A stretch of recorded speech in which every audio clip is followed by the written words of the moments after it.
Okay, this next definition is the word base, and the entry in the SDI glossary says see sill, and that's fine. A base can be referred to as a sill that you would see in side lights, borrowed lights, but the word base it refers to many other things as well in hollow metal. So first, let's tackle the definition and let's address head-on what they're referring to, and then we'll talk about the other possibilities. Okay, according to SDI, base equals C sill. So let's look at what they mean, sill. Okay, sill is an entry, about 2/3 of the way into the catalog. The bottom horizontal member of a side light or borrowed light frame, also referred to as base.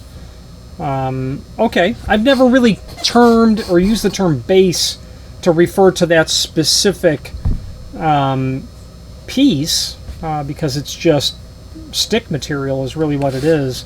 I would call it a sill versus it being a jam or anything else. So swinging back to the Seco manual, this would be a sill.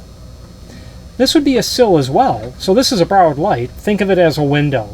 So if we were to do just a search, an image search for windowsill, yeah, it's going to refer to this lower section here. So the point is you get the point. I think you get the point. Outer sill. You know, the point is that there's a sill at the bottom and not at the top, I think is what we're really attempting to drive at. So let's call that the sill, although it's just a borrowed light. But it would refer to, I think, the part that was closest to the floor. Now, in terms of side light frames, where there is a sill, again, beneath a piece of glass, so the sill, this is really what they're referring to mostly here. And common sizes for sills, if this is 2" and 2", which is of course the common size, a common size for this is 4". But it could be 8".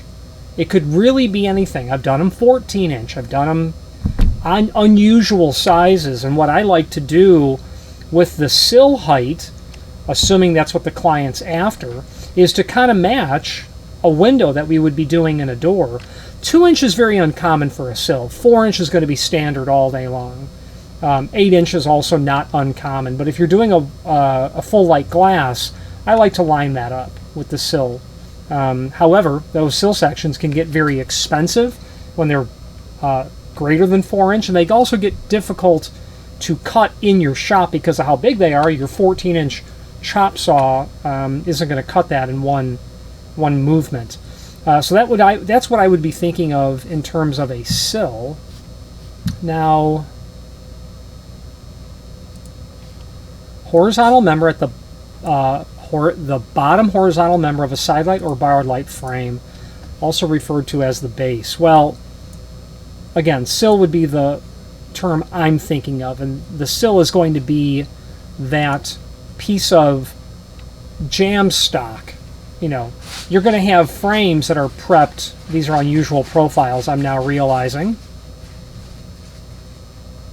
You're going yeah, this is all unusual. I'm just thinking of a typical 5 3/4 jam. Here we go. Forget the back bend returns. And when you're making borrowed lights in your shop, you're going to have jams, you're going to have headers, you're going to have mullions. Mullions are double-sided that either have or do not have a strike prep or a hinge prep. And these could be any size for the sill. And you're just going to have long 10-foot sticks or sections of this material, which is going to be used in your fabrication work, actually, is what will happen there.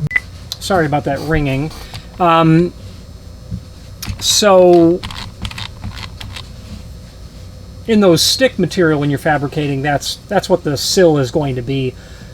It would be considered pretty unusual to have them 2". They can be 2", but they're generally not 2". So if you're doing borrowed light work or side light work, I definitely wouldn't be grabbing 2" off the shelf for that. Now, there's other things that the term base can refer to, and I'd like to address those other things because in my opinion, base does not equal sill in the hollow metal business. And I see base anchor extension, but let's talk about other instances of where the word base is applied, so that if you're newer in the industry, you might be more equipped or better equipped to be able to tackle or handle when the word base is used. Let's switch to the camera view and talk about that. If you are enjoying this video, please click thumbs up or like, and also please consider subscribing to our channel. Let's move on to the rest of the video.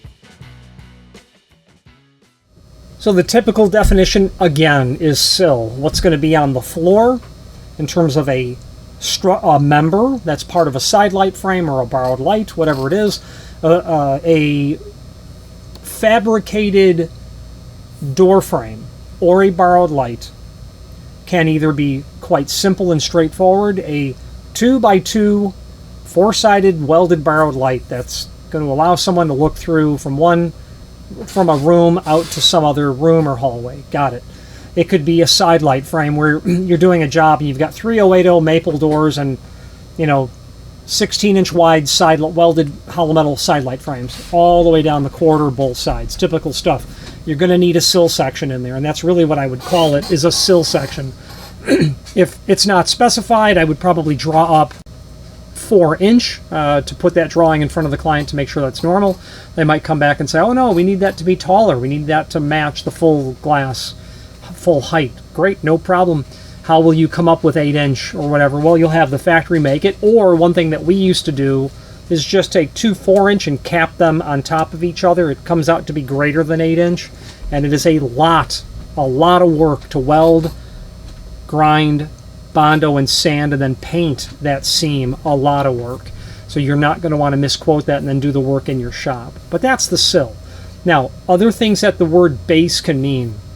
So, in no particular order, in our industry, the word base is going to refer to the preparation process. You're painting the door with water base, oil base, or based paint. You're going to want to be sure that you understand the word base is also used in relationship to the finishing process as well, to help define what you're using. Unusual to have to worry about that, but if you sell hollow metal, then you are indirectly at least involved in the process of the finishing of that material. We're shipping material that's prime coated. Well, is it ready for field paint? Generally, no. It needs to be prepared, but you'll very often get a question, what paint am I supposed to use with this? Or what is compatible with the primer? You'll need to know what base the primer is, what base paint the client wants to use. I like using oil base only because I believe it's a more durable product, even though it's not as easy to work with and is really awful for the environment. But in terms of durability, I like it a lot better. But your mileage may vary on what's going to be used. So the term base is used to refer to like the root note, so to speak, if we're talking about a chord. Base can also be used to refer to a two-piece or a split frame type construction. Switching gears, we're talking about frames. You can have a split frame type of construction where you've got a part and a B part. And those parts can be telescoping so that you can interpolate different wall thicknesses. But the larger of the two pieces I've seen referred to as the base of what that would be. That would be the side or the rabbet that's going to have the hinge prep, it's going to have the strike prep. So I've seen those split style frames or two-piece frames referred to as the bigger side being the base. Now, base can also mean anchors. So a base anchor is also sometimes called a sill anchor, but a base anchor can be a variety of different, or it can also be called a floor anchor. So base anchor, sill anchor, floor anchor. Those are terms that are used somewhat interchangeably. A base anchor can be in partition construction, studs and drywall. Two pieces of metal coming off of the back side, inside throw to the frame that you're meant to nail or attach to the studs, and the drywall goes over it. That's a base anchor. A base anchor can also be a floor anchor in the sense it's an L-shaped piece of metal that is the base anchor or the floor anchor in the throat of a masonry frame. That the frame gets put into position, it gets shot down to the floor, and then the masonry wall is built up. That anchor is a base anchor. It's a floor anchor.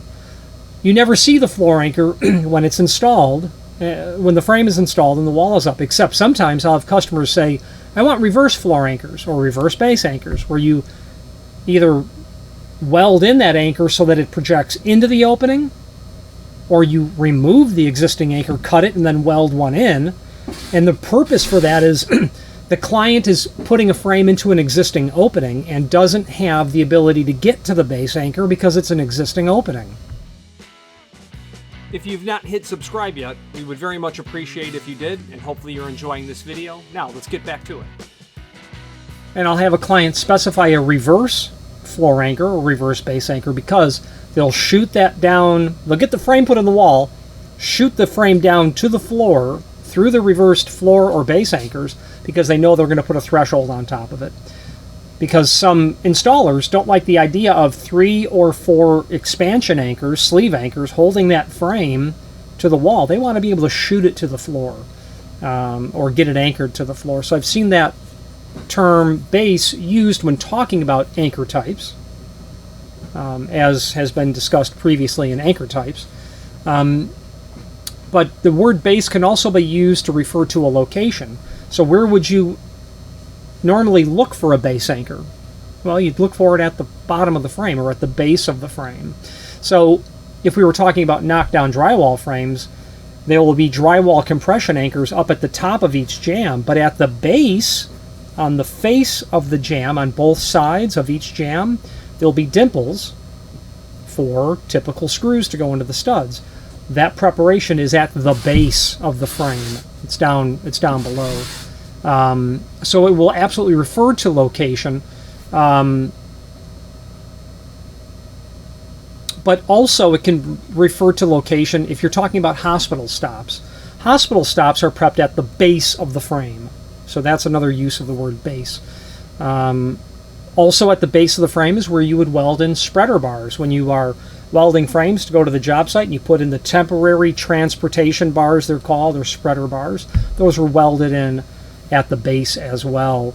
And then of course the term base or based is used when you're referring to something being a condition of something else.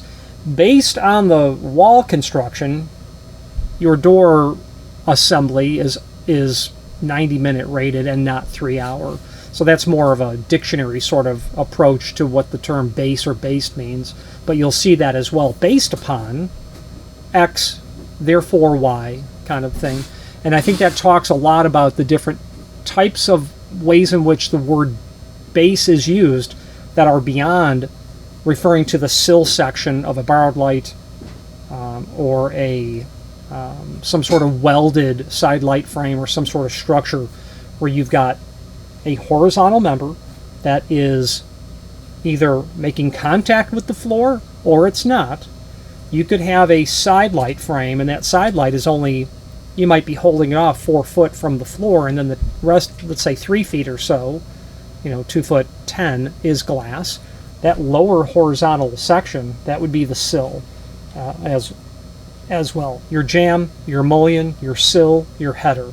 So we've used the word sill, meaning base, to define those components of a barred light, side light frame, things of that nature.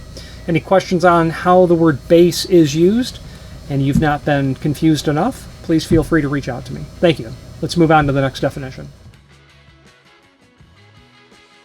Thank you for watching, and if you've enjoyed this video, please click thumbs up, please subscribe, and maybe even send the video to someone that you know. Thank you.